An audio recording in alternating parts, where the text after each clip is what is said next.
Yeah, well, at least I got to get video of this so they can't gaslight me again and say that there's no warrant regarding this individual. I don't know what they're playing at, what their game is. I don't know why they're putting out these warrants, why they hate me traveling outside the country so much. I mean, I don't know why I'm such a big threat to them, or at least why they feel that way. But yeah, I mean, I guess now the public knows I didn't make anything up. Here's the evidence. There is a warrant in the system. And actually, yeah, it changed. So apparently it was municipal. Now it's provincial. Like we don't really know what even the charge is or why there's a warrant. But things also changed because it's not even a warrant just for me, but now another person, Declan, is being charged as well. So now we know there are new charges.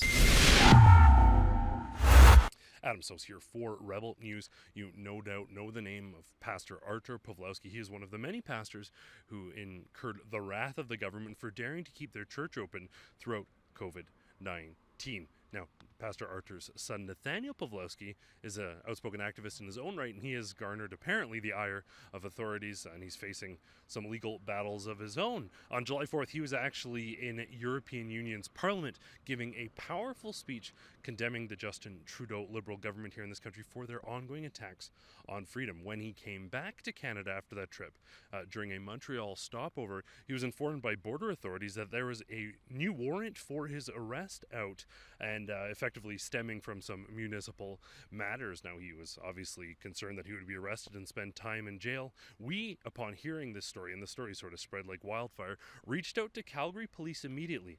Calgary police inexplicably suggested that there was no warrant for his arrest at all.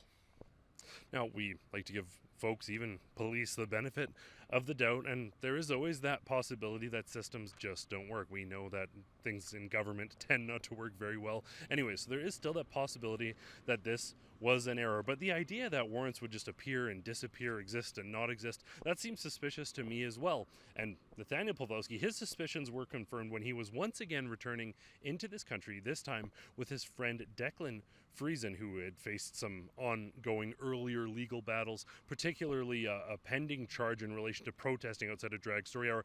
All those charges were dropped. There was nothing pending or existing from that against him. Nathaniel Pawlowski does face one charge resulting from that event, but he already has a court date, so there's no warrant from that. Despite all of that being sorted, despite no charges against Declan Friesen, and already sort of scheduled court matter, and no new charges that we know of against Nathaniel Pawlowski, they were informed, once again, both of them this time, that there was a warrant for their arrest. We have the video. I want to show you the video. I want you to have an opportunity to watch that evidence for yourself, and then we're going to jump back in. We're going to have a conversation with Nathaniel Pawlowski and with Declan Friesen about what happened to them. We are also, as I mentioned, reaching out to Calgary police. Once again, we want to get their side of the story. Indeed, a more thorough response, I think, is required this time than simply there's no warrants for their arrest. Some explanation is needed as to what has happened here, but without further ado, let's jump to that video now. I can tell you in a second. Oh, you both have one. Both of us have a warrant out for arrest. Yes. Is it municipal matter or provincial? It's provincial. Provincial. So I'm gonna pull it up here for you, so I can give you guys the information, Sure. and then that way you guys are able to take care of it. Yeah. Like I said, we only action Canada-wide warrants for criminal warrants. So as it's provincial, I'm just letting you guys be aware of it, so that you guys can just take care of it. That's all. Okay. Just give me I had this issue. I came back from Belgium a couple weeks ago, Okay. and we had the same issue. And then we talked with the lawyer and CPS. They actually issued a statement on Twitter saying that there's no warrant for this individual. Oh, okay. So Yeah, if that's the case, maybe you it's guys- a system error, but yeah, it's possible that it's still in there. Okay. And Probably not for both of us. Yeah, that's also I looked them up earlier. okay. Because last time they said it's a municipal Okay. bylaw thing, but you're saying it's provincial, so I guess it's something else. It's just what I see. It's possible that ours isn't updated because CPS, or Calgary Police, is what I'm referring to, is they have more information, or all the police agencies have more than what we have specifically. So it is possible it just hasn't been updated properly on there. That's all that is. I'm not. Yeah. Giving you guys a hard time. Yeah. Well, Nathaniel, Declan, I wanted to thank you for joining me. First off, before we get into this most recent sort of unfolding of events, Nathaniel, I wanted to give you the opportunity. A lot was sort of made of last time, the apparently sort of evaporating warrant. Now there seems to be more evidence that perhaps there was something to that. But, I mean, last time when we had the conversation, you said there is entirely the possibility that that there was just some sort of system error, and ultimately we kind of rolled with that last time, and you took that as maybe something was going on here, maybe there wasn't. Ultimately, you were just kind of happy not to be in jail, I guess. But if you can just talk about sort of what happened last time and some of the response that you got from that. Yeah, so I went to Belgium and I returned to Montreal, and Canada Border Service Agency informed me I had a warrant. As you know, you did the story on that. Yeah. But Calgary Police issued a statement and said that, well, there's no warrant and we're not aware of any even investigations regarding this individual, which was already half a lie because they are pursuing charges against me. So they lied right there. That's half a lie. Right. The other part of that statement was that there's no warrant. Okay, well, maybe I'll give you the benefit of the doubt that there's a system error, but unlikely regarding my family name and our encounters with Calgary Police. But you know what? We went with it. I wasn't arrested. There was no warrant. Okay, well, that's great.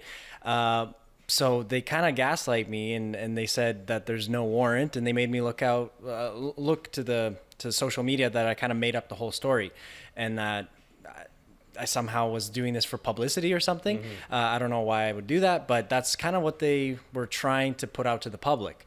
But now we see that that was all actually a lie. Yeah. Well, and I think for me, at least, I had zero doubt that Montreal Police said something. And I thought, well, given that there was an immediate response, maybe it's like because of pending charges or other matters before the courts, it could have been flagged. But now this most recent video that you managed to capture, now you've got evidence of it for folks. Not only is there a repetition of what happened before, but in fact, the nature of the warrant now stems, instead of a municipal matter, from a provincial matter, suggesting that there isn't just still a pending system error, but something's changed, something has happened within that. Do you feel a sort of sense of vindication now that you've got sort of video evidence backing up your story and another repeat instance of this? Yeah, well, at least I got to get video of this so they can't gaslight me again and say that there's no warrant regarding this individual. I don't know what they're playing at, what their game is. I don't know why they're putting out these warrants, why they hate me traveling outside the country so much. I mean, I don't know why I'm such a big threat to them, or at least why they feel that way. But yeah, I mean, I guess now the public knows I didn't make anything up. Here's the evidence. There is a warrant in the system. And actually, yeah, it changed. So apparently it was municipal. Now it's provincial. Like we don't really know what even the charge is or why there's a warrant. But things also changed because it's not even a warrant just for me, but now another person, Declan, is being charged as well. So now we know there are new charges because he wasn't charged before. Yeah. And I want to talk about how sort of you got involved and you got dragged into this. But one last question for you, just for folks out there, for naysayers. Is there still sort of a remote possibility? I mean, we know with what happened with your dad, that there is government overreach, that there is prosecution, but we also know that there's a lot of ineptitude and incompetence in government. Do you think that there's still sort of a remote possibility that the systems are just so inept that there could be that on some level? I've seen more absurd things come out of governments, frankly. Do you think that's a possibility still? Very slight possibility. But I mean, again, I'll give them the benefit of the doubt. But considering everything now, that there are new charges, they look to be provincial in nature. That's what the Canada Border Service Agency said.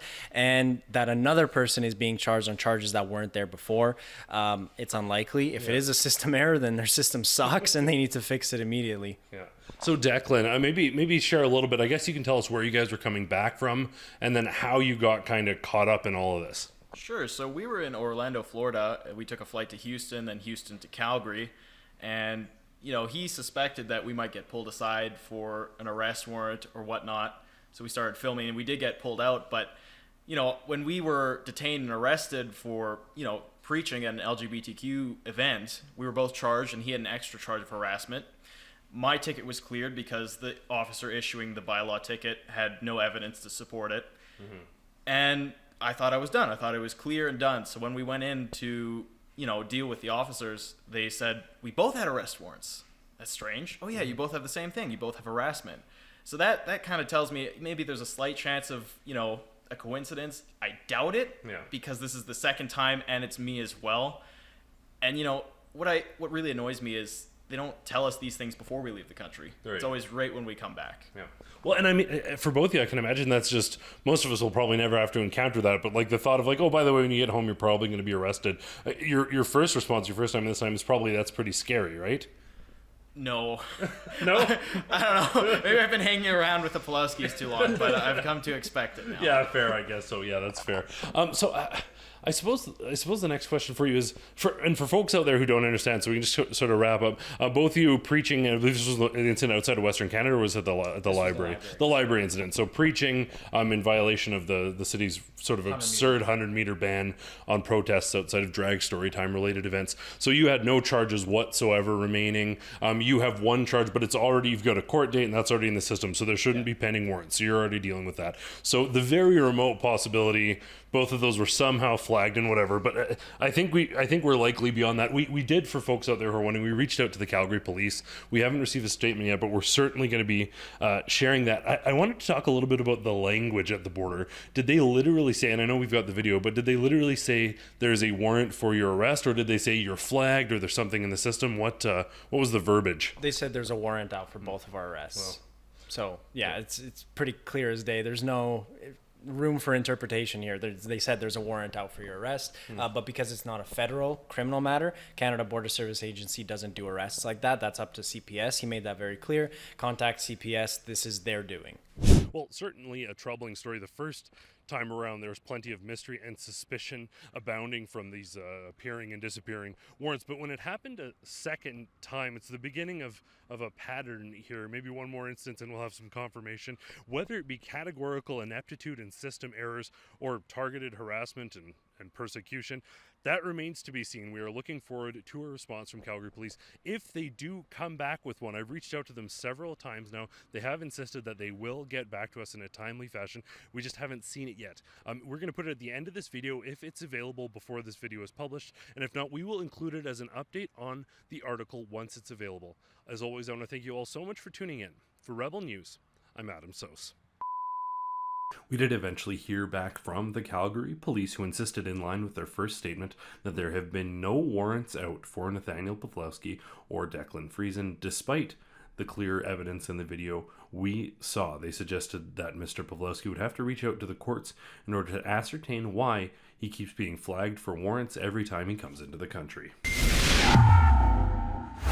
I really do believe that Rebel News has the best viewers on Earth. We have incredible support from folks, and even when the government is going out of their way to censor our content, block news on social media, you go out of your way to access Rebel News on a regular basis and to hear the other side of the story. Getting out here and sharing this news with you, sharing these opinions that simply won't pop up anywhere else, well, there's costs involved with that, and as you know, we don't take handouts from the government like the other mainstream media. We are not beholden to them. We're beholden to you, the viewer. So I'm asking you, if you haven't before, help us keep telling the other side of the story by chipping in just a few bucks so that we can keep doing this incredible work. Even a few bucks from every single person who watches this video, that goes a long way. You can chip in at rebelfieldreports.com.